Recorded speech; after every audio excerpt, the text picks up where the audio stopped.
Jadi materi kita hari ini judulnya adalah kenali apa yang terjadi pada tanamanmu melalui daunnya. Jadi Bapak Ibu semuanya, tanaman pada dasarnya sama seperti manusia. Tanaman juga adalah makhluk hidup. Setiap makhluk hidup pasti memiliki gejala-gejala sendiri. Nah, sakit, flu, itu gejalanya adalah pilek, ya tidak? Nah, hidung tersumbat dan lain sebagainya. Kemudian meriang. Nah, badan jadi panas.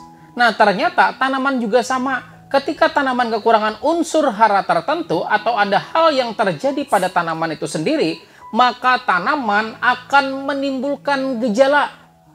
Nah, cara tanaman menginformasikan saya sedang kekurangan apa melalui gejala yang timbul pada daunnya. Jadi daun tanaman merupakan indikator, merupakan petunjuk apa yang terjadi pada tanaman itu sendiri. Sebelum kita menjelaskan lebih jauh, Ulun ingin menjelaskan dulu apa yang dimaksud dengan defisiensi. Nah, jadi defisiensi adalah gejala kekurangan zat tertentu pada makhluk hidup. Sebagai contoh, anak-anak stunting. Nah, ketika stunting bisa jadi karena kekurangan unsur tertentu, entah kekurangan protein dan lain sebagainya, dan bisa juga kekurangan unsur kalsium. Sama juga dengan tanaman. Nah, tanaman stunting, ya kan, tanaman kurang, berarti protein yang masuk pada tanaman itu juga kurang. Nah, bahan pembentuk protein pada tanaman itu disebut dengan nitrogen. Nah, ketika tanaman mengalami kekurangan nitrogen tersebut, maka tanaman akan memunculkan suatu gejala. Nah, jadi kembali lagi soal definisi dari defisiensi adalah gejala kekurangan zat tertentu pada makhluk hidup, baik itu manusia, hewan, dan juga tanaman. Kenapa pian-pian di sini mesti memahami tentang ini? Supaya pian-pian di sini dapat sesegeranya menangani permasalahan tanaman Anda sendiri. Karena ketika tanaman mengalami suatu gejala, musuh Anda itu satu. Apa kira-kira musuh Anda? Waktu. Ya tidak. Anda sakit, ya kan? Sudah tahu sakit. Pusing, atau sakit perut, atau sakit pinggang. Dibiarkan. Sebetulnya ketika sakit, kalau kita biarkan lama-kelamaan semakin parah, ya tidak? Nah, sama juga dengan gejala defisiensi. Ketika kita biarkan, selama-kelamaan gejalanya jadi semakin parah, yang menyebabkan itu bakalan sulit untuk kita kendalikan. Maka dari itu, pian-pian semua dengan berbekal ilmu hari ini, pian-pian bakalan tahu, oh tanamanku kekurangan A, oh tanamanku kekurangan B, oh tanamanku kekurangan C, bisa sesegeranya. Nah, supaya kita lebih memaksimalkan waktu pembelajaran kita, mari kita mulai dengan unsur hara pertama, yaitu unsur paling bawah pojok kanan. Apa itu? Nitrogen. Nah, ya, gejalanya nitrogen. Nah, seperti yang Anda lihat, di paling bawah kanan, ketika tanaman kekurangan nitrogen, gejalanya seperti apa? Kuning. Nah, jadi kuning. Tapi, ketika tanaman kekurangan nitrogen, biasanya kuningnya tuh pucat dan ditandai juga dengan pertumbuhan tanaman yang tidak maksimal. Karena pada dasarnya nitrogen merupakan unsur hara yang memang berperan pada masa pertumbuhan tanaman. Yang selanjutnya, yang pojok kiri bawah. Apa itu? Fosfor. Nah, unsur hara kedua namanya adalah fosfor. Dan fosfor di sini berperan dalam memaksimalkan bagian perakaran tanaman. Dan ketika digunakan pada masa generatif, fosfor juga berperan dalam pembentukan bunga dan memaksimalkan masa generatif tanaman. Namun, ketika pada masa vegetatif atau pada masa pertumbuhan, ketika tanaman mengalami kekurangan unsur hara fosfor, ditandai dengan daunnya berwarna ungu. Jadi kalau Anda menemukan yang paling sering kejadian kekurangan fosfor itu di terong. Tapi bukan buahnya. Nah, kan bukan buahnya, tapi di batang atau di daunnya. Itu mengalami warna ungu. Kemudian tanaman yang juga sering mengalami gejala kekurangan fosfor itu jagung. Jadi kalau ada jagung, itu kan di daunnya ada keungu-unguan. Ya, keungu-unguan berarti tanaman tersebut sedang kekurangan unsur hara fosfor. Lalu ketika kekurangan fosfor, kita tambah apa? Nah, jadi gini, kalau kita sudah mengalami kekurangan unsur hara, carikan yang cepat diserap.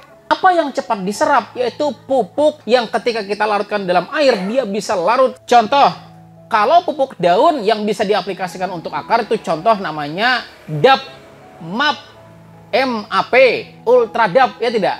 Nah, jadi Ultra DAP atau MAP, monoamonium fosfat, itu silahkan diaplikasikan ketika tanaman Anda sudah mengalami kekurangan unsur fosfor. Karena di dalam Ultra DAP atau MAP, tahu kan Ultra DAP di sini atau MAP? Nah, itu ada dua unsur hara. Yang pertama adalah unsur nitrogen dengan porsi yang kecil, sedangkan yang kedua namanya fosfor. Fosfor dengan porsi yang lumayan besar, 52%, kan begitu. Nah, jadi silakan diaplikasikan, boleh metode semprot, boleh metode kocor.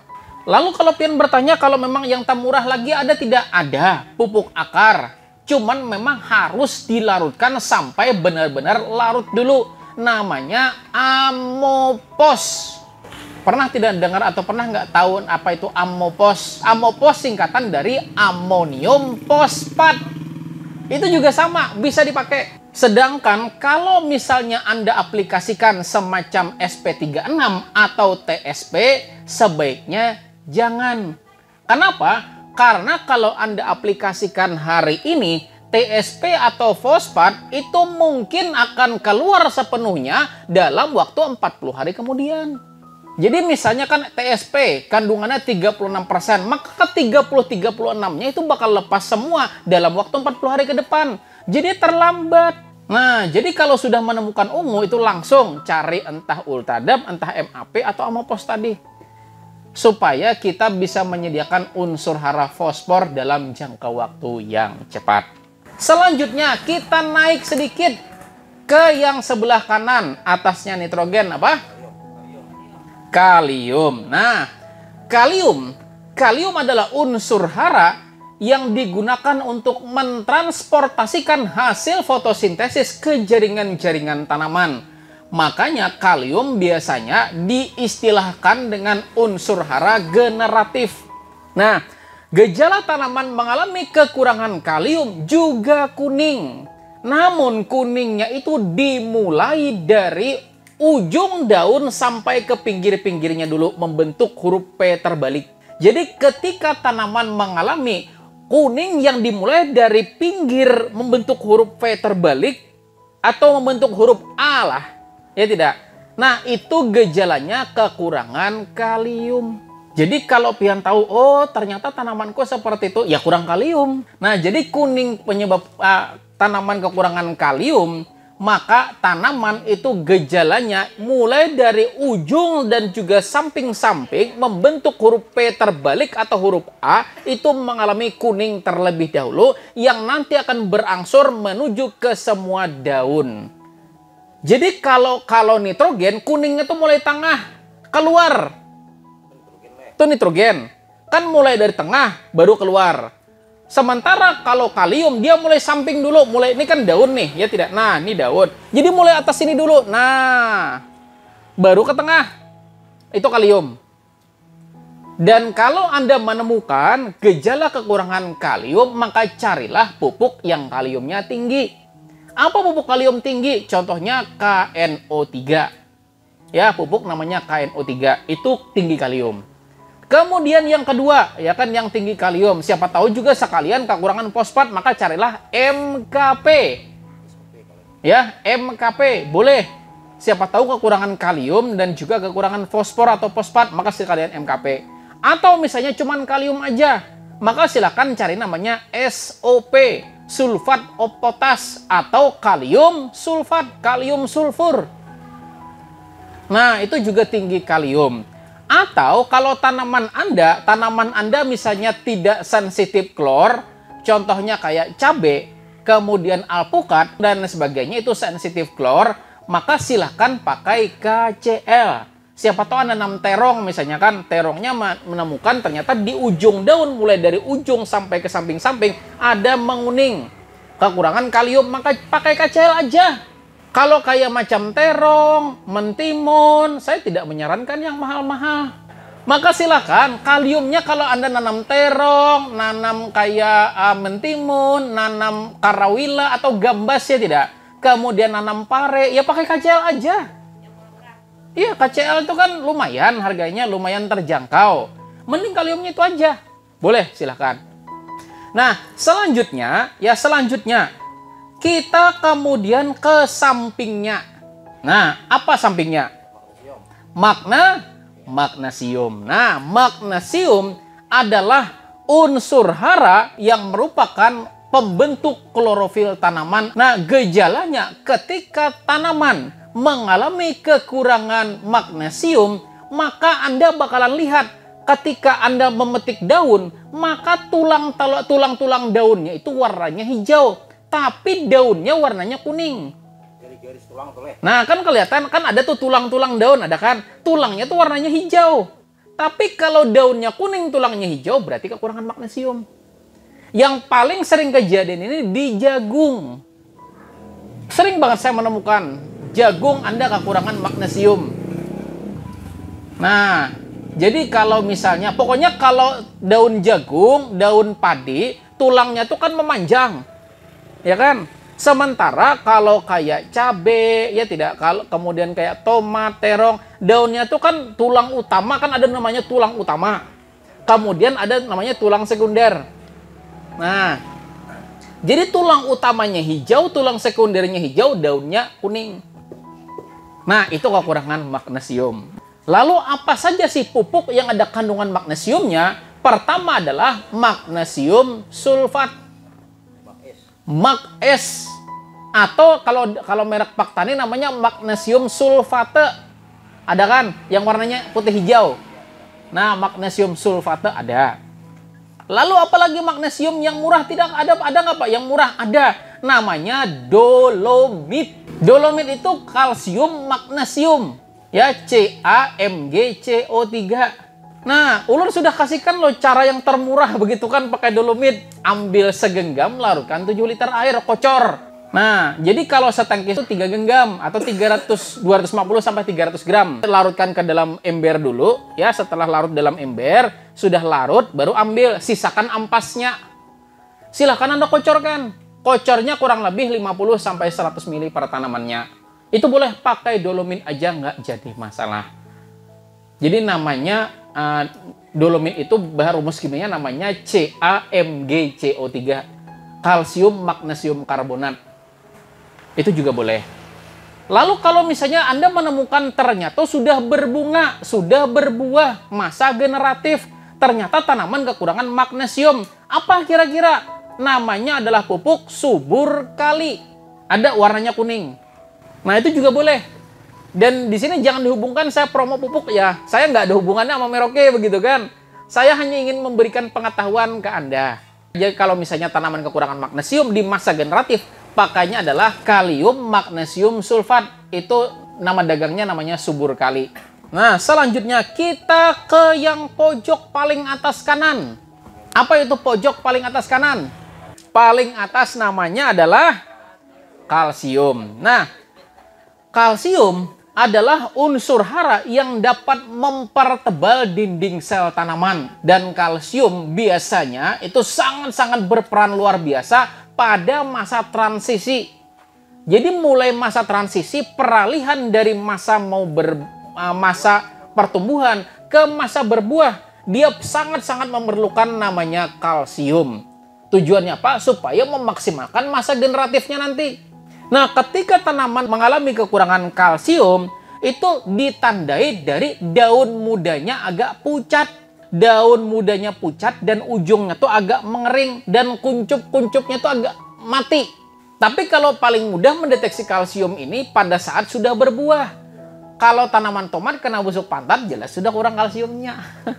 Nah, kan begitu. Cuman kata di sini kan dari daun dulu. Kan begitu, contoh kayak tanaman cabai kena antraknosa, ya kan, cabai kena antraknosa. Bila sudah kena, kada bisa lagi disembuhkan. Yang sudah kenanya, kecuali buah. Nah, jadi pian-pian semua, kenapa di sini mesti ke daunnya? Karena antisipasi supaya jangan pada masa generatifnya yang kena. Lalu apa pupuk yang ada kandungan kalsiumnya banyak? Kalsium ada namanya kalsium nitrat, ada namanya CNG, kemudian lagi ada namanya kalsium karbonat. Nah, kalsium yang putih-putih, yang ketika kita larutkan ke dalam air dia akan putih. Nah, itu juga bisa. Atau kalsium yang lain. Kalsium yang lain yang seperti Ul bilang tadi namanya dolomit. Dolomit juga kalsium.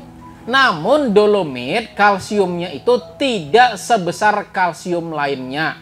Dan tidak secepat kalsium yang memang larut 100% di dalam air.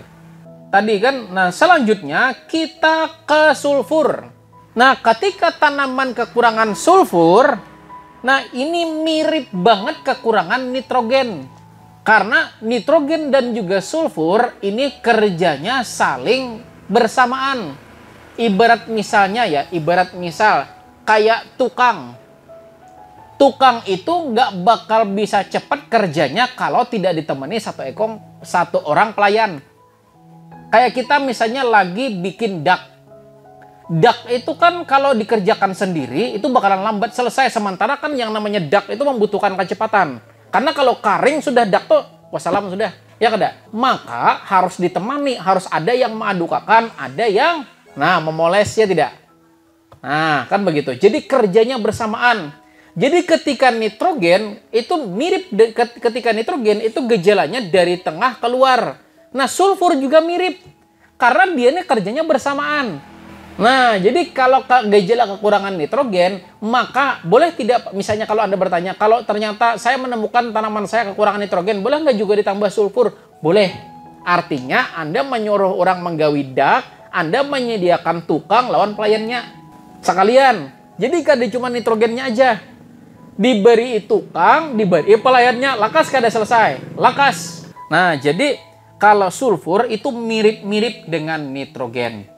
Cuman biasanya ketika disulfur itu lebih terlihat ke daun mudanya yang daun atasnya. Terkadang kita menebak, oh ini kekurangan nitrogen, iya. Ini kekurangan sulfur, iya. Cuman yang paling kelihatan itu kalau di paling atas. Daun yang di paling atas di bagian parak pucuk, hampir pucuk.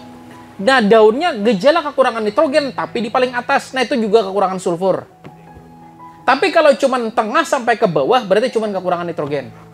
Jadi kalau misalnya menemukan gejala yang seperti itu, silahkan berikan unsur hara yang ada kandungan sulfurnya. Apa pupuk yang ada kandungan sulfurnya? Pertama adalah magnesium sulfat tadi. Kedua namanya SOP, kalium sulfat. Nah, itu juga bisa. Nah, kemudian lagi ada pupuk namanya kiserit. Itu juga sama, kandungannya adalah sulfur juga. Lalu mungkin Anda bertanya, kalau misalnya tanaman saya kekurangan sulfur, lalu saya berikan sulfur yang ada kandungan 80%-nya, maka apakah boleh? Maka itu Anda bukan ngasih sulfur, Anda ngasih fungisida. Kenapa? Karena kalau sulfur di angka 80% itu fungisida. Sifatnya adalah anti jamur, namanya mikrotiol. Ya tidak? Nah, lalu boleh tidak pas seandainya mikrotiol lalu ambil sedikit? Boleh. Kalau dosis mikrotiol, ya dosis mikrotiol itu kan 3 sendok per tangki. Jangan 3 sendok. Ya beri misalnya 1,5 sendok. Campurkan ke ultradap. Boleh. Maka Anda sudah memberikan nitrogen, sulfur, dan juga fosfat. Boleh. Tapi kalau Anda beri 3 sendok itu namanya memberi fungisida. Jadi kalau misalnya ternyata kekurangan sulfur, silakan berikan pupuk-pupuk yang saya bilang tadi. Bisa pakai magnesium sulfat, bisa pakai kalium sulfat, dan bahkan pakai fungisida yang ada kandungan sulfurnya juga boleh, tapi ambil sedikit saja. Dosis 1/6 sampai 1/10 dari rekomendasi. Boleh, silakan. Itu sudah jadi kandungan sulfur. Karena dia sama, belerang sama. Lalu kalau pian bertanya, kan kita kemarin praktek jadam sulfur, Pak. Boleh nggak pakai itu? Boleh, silakan. Jadam sulfur rekomendasinya adalah 50 mili, 40 sampai 50 mili. Jangan kasih 40 sampai 50, Pak. Kasihnya cukup 10 mili saja. Itu sudah ngasih sulfur. Selanjutnya kita naik ke atas. Apa? Boron.